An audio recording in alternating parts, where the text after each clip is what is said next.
IBN 7 हौसला है।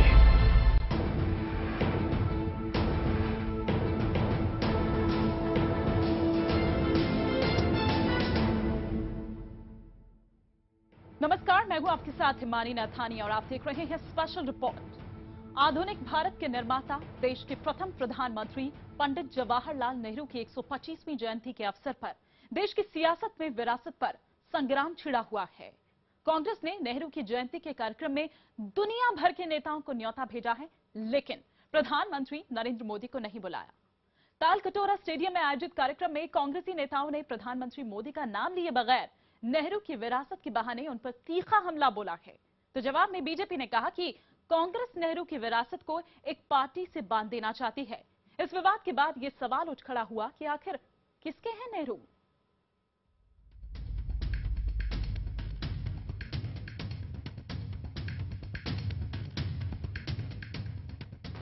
पिछले 8 बरस में हमारे मुल्क ने बहुत कुछ किया, बहुत कुछ हमने बुनियादें डाली अपने मुल्क के आइंदा। ये वो आवाज है जो हवाओं में गूंजती थी तो हिंदुस्तान के कोने कोने में शांति छा जाती थी। लोग इस आवाज को बड़े गौर से सुना करते थे। इस आवाज को पहचान की जरूरत नहीं है। आधुनिक भारत के निर्माता, देश के प्रथम प्रधानमंत्री पंडित जवाहरलाल नेहरू को गए 50 साल हो चुके हैं, लेकिन आधुनिक भारत को बनाने वाले इस दूरदर्शी नेता की विरासत आज भी देश को आगे बढ़ने की प्रेरणा दे रही है। देश आजाद हुआ तब से जितनी भी सरकारें आई, उन्होंने अपने अपने तरीके से देश की सेवा करने का प्रयास किया है, अपने अपने तरीके से देश को आगे बढ़ाने का प्रयास किया है। जो जो अच्छा हुआ है उसके लिए वे सभी सरकारें बधाई के पात्र हैं। नेहरू जी की ये विरासत सारे देश की संपत्ति है। उन्होंने वैज्ञानिक संस्थाओं की स्थापना की, जिनके बगैर आज हमारा चंद्रयान मार्स की परिक्रमा कहां संभव होती। बेशक पंडित नेहरू की विरासत के बिना आधुनिक भारत की कल्पना नहीं की जा सकती।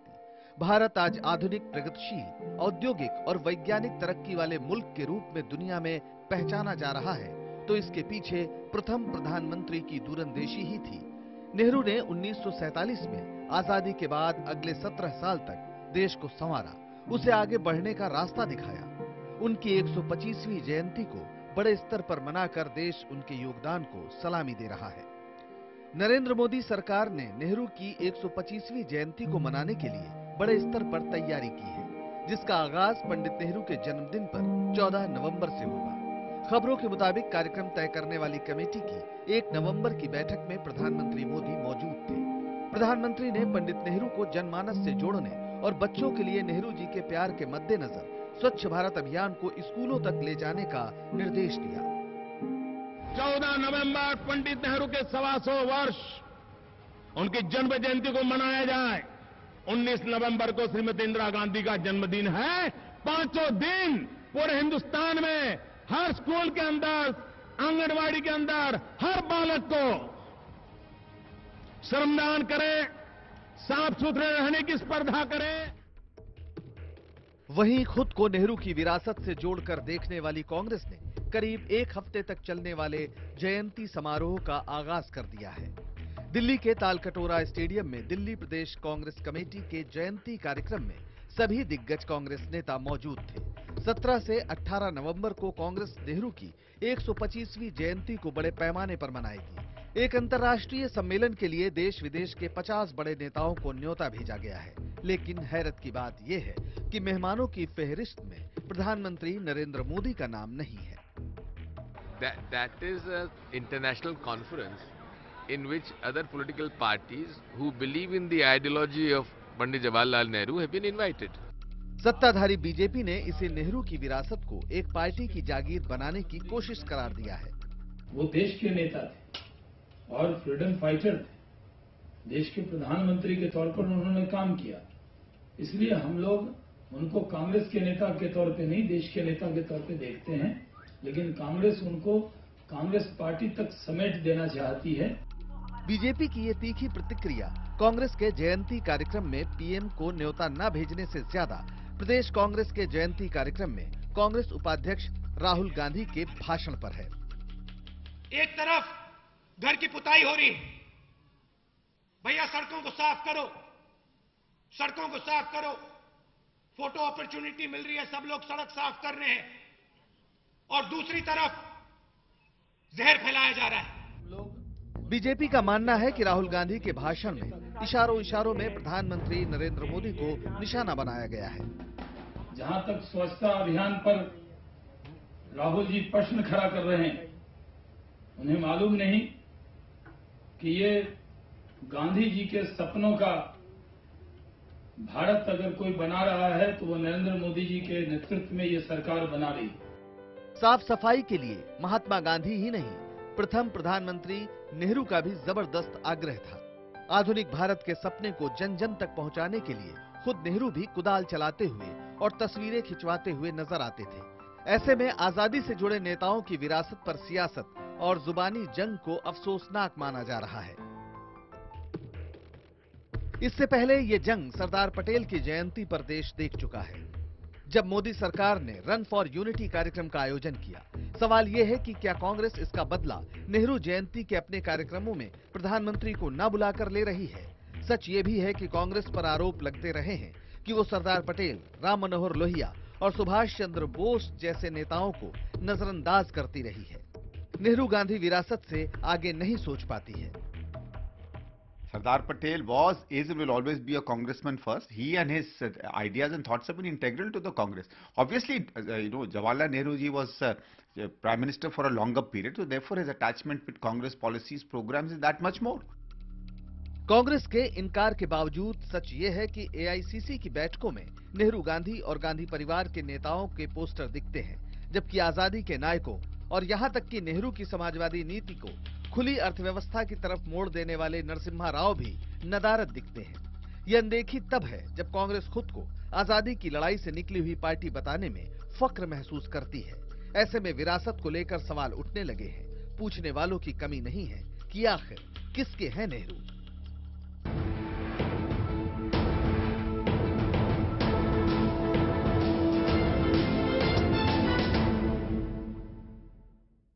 आप देख रहे हैं स्पेशल रिपोर्ट, जिसमें हम बात कर रहे हैं किसके हैं नेहरू।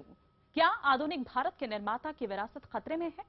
ये सवाल उठ खड़ा हुआ है विरासत पर जारी सियासत से।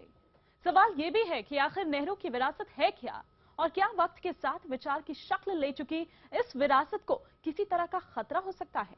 क्योंकि ये कहा जाता है कि विचार मरते नहीं हैं, बल्कि वक्त के साथ साथ ये नए अर्थ ले लेते हैं। जवाहरलाल नेहरू की 125वीं जयंती, आधुनिक भारत के निर्माता पंडित जवाहरलाल नेहरू की 125वीं जयंती पर दिल्ली प्रदेश कांग्रेस के कार्यक्रम में नेहरू जी के रास्ते पर चलने की शपथ ली गई। प्रगतिशील, धर्मनिरपेक्ष और आधुनिक भारत के निर्माण की बुनियाद रखी।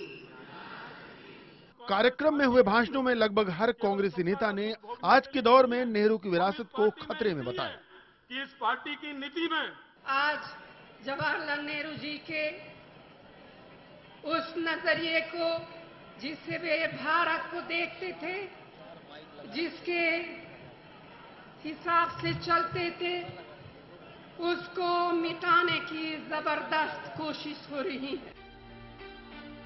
सवाल यह है कि आखिर नेहरू की वो विरासत है क्या जिसे आज खतरे में बताया जा रहा है।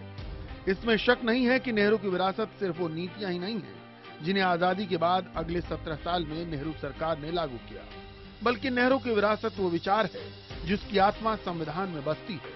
वो अभियान है जिसे पंडित जवाहरलाल नेहरू ने 15 अगस्त 1947 की आधी रात को शुरू किया था।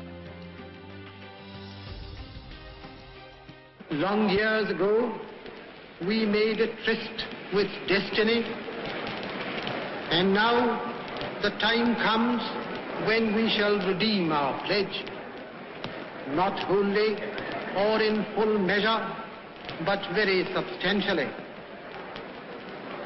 At the stroke of the midnight hour, when the world sleeps, India will awake to life and freedom. 15 अगस्त 1947 की आधी रात को देश ने पंडित नेहरू के नेतृत्व में आधुनिक राष्ट्र बनने का सपना देखा था। इस सपने को साकार करना आसान नहीं था, क्योंकि ये वो दौर था जब देश बंटवारे के दर्द से गुजर रहा था। सांप्रदायिकता और अलगाववादी सोच चरम पर थी। ऐसे वक्त में नेहरू उन विचारों को लेकर मजबूती से खड़े हुए, जिस पर वो पूरी शिद्दत के साथ यकीन करते थे, जिसे वो आजादी की लड़ाई के वक्त से ही संवार रहे थे। 1929 में जवाहरलाल नेहरू कांग्रेस अध्यक्ष बने। 31 दिसंबर को उन्होंने लाहौर में पहली बार भारत का झंडा फहराया। लाहौर अधिवेशन में ही नेहरू ने बुनियादी अधिकार और आर्थिक नीति का प्रस्ताव रखा। इसमें धार्मिक, आर्थिक और बोलने की स्वतंत्रता, सबके साथ सबके विकास की वकालत की गई थी। आजादी के बाद जब देश का नेतृत्व नेहरू के हाथ में आया, तब उन्होंने नए भारत के निर्माण में सरदार पटेल और राजेंद्र प्रसाद जैसे परंपरावादियों, सी राजगोपालाचारी और अंबेडकर जैसे विरोधियों को भी जगह दी। मौलाना आजाद जैसे वामपंथी सोच वाले कांग्रेसी को भी साथ लेकर चले। अगले 17 साल में नेहरू ने ऐसे राष्ट्र के निर्माण की कोशिश की जिसमें मजहब, जाति, रंग या लिंग के आधार पर भेदभाव न होता हो। ये विचार ही नेहरू की विरासत हैं, जिसने आजादी के बाद के 67 साल में देश पर शासन करने वाली हर सरकार का मार्गदर्शन किया। जब हम सबका साथ, सबका विकास की बात करते थे, तो शुरू में लोगों को समझ नहीं आता था। ये भारतीय चिंतन का मूल मंत्र है।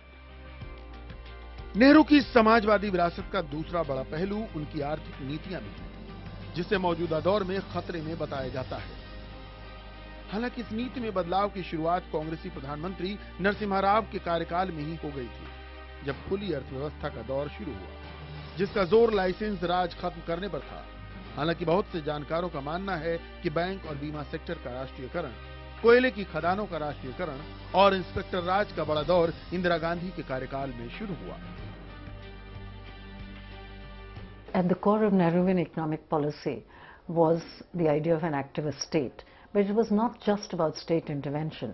After all, it was state intervention for social progress, for equity and justice. And I think if you were, the principal idea of what has come to be known as a Nehruvian consensus is inclusive democracy and inclusive development for all. दूसरी तरफ जवाहरलाल नेहरू की समाजवादी आर्थिक नीति के पीछे आजाद भारत के तत्कालीन हालात भी बड़े स्तर तक जिम्मेदार थे। आजादी के फौरन बाद के उस दौर में देश की 50% से ज्यादा आबादी गरीबी रेखा के नीचे थी। इन हालात में नेहरू ने अपने राजनीतिक गुरु महात्मा गांधी के स्वदेशी और गांव आधारित आर्थिक विकास की नीति को मानने की बजाय भारी उद्योग, पब्लिक सेक्टर और राज्य के निगरानी में चलने वाली अर्थव्यवस्था पर ज्यादा जोर दिया।